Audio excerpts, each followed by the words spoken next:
karau subegita sametora.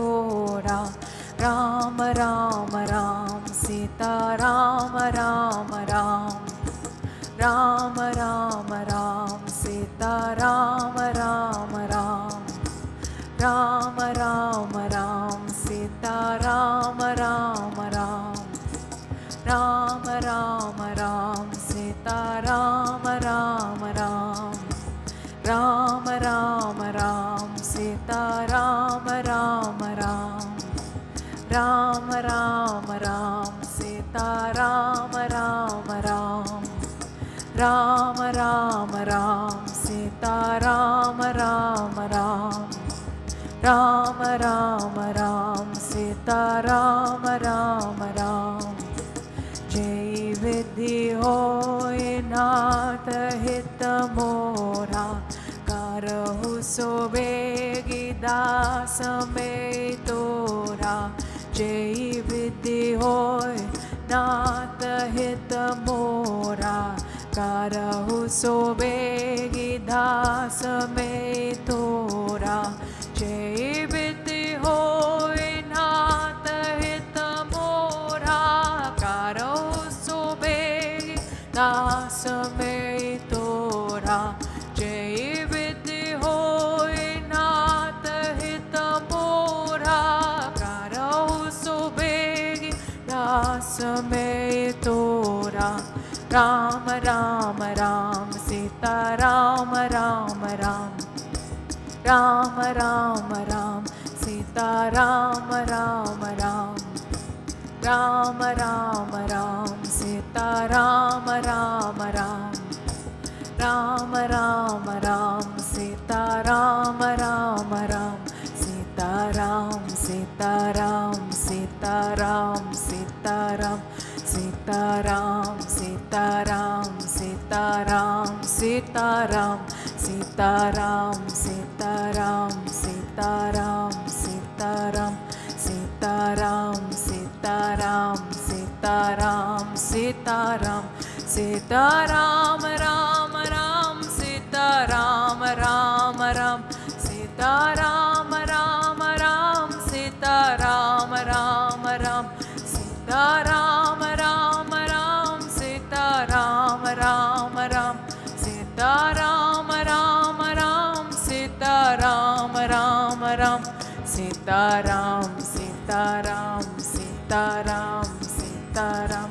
Sita Ram Sita Ram Sita Ram Sita Ram.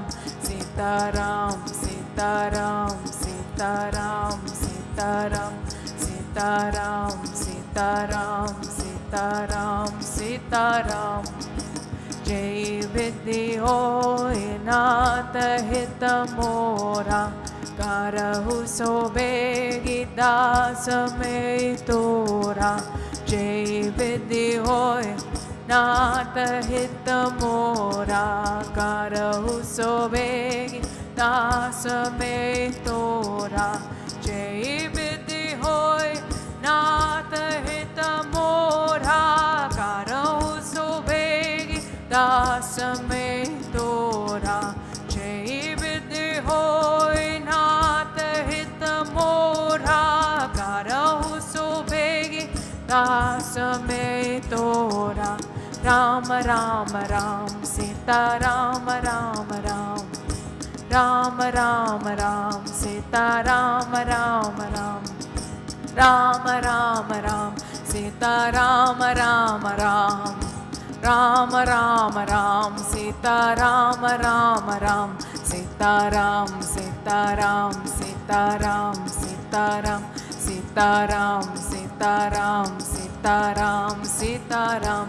Sita Ram Sita Ram Sita Ram Sita Ram. Sita Ram Sita Ram Sita Ram Sita Ram. Sita Ram Ram Ram Sita Ram Ram Ram. Sita Ram Ram Ram Sita Ram Ram Ram. Sita Ram Ram Ram Sita Ram Ram Ram. Sita Ram Ram Ram Sita Ram Ram Ram. Sita Ram Sita Ram Sita Ram Sita Ram. Sita